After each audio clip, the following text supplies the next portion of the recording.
Time to update ang ating sunflower dito. Maulan man ang panahon, pero brighter ang ating flower. Ganda na. So, sa isang puno natin, mayroon siyang so yan ang isa, ganda, dalawa, tatlo, apat, lima, siguro hindi ito mabuo, anim. Dalawa yan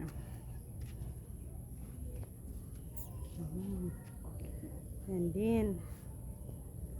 So dalawang puno ang pinakamalaki natin dito sa area na ito.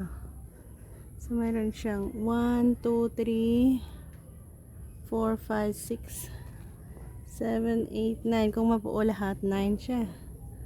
Mayroong 9.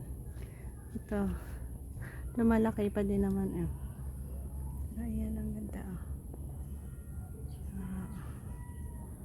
ganda na pagtingkad pagka sunflower niya.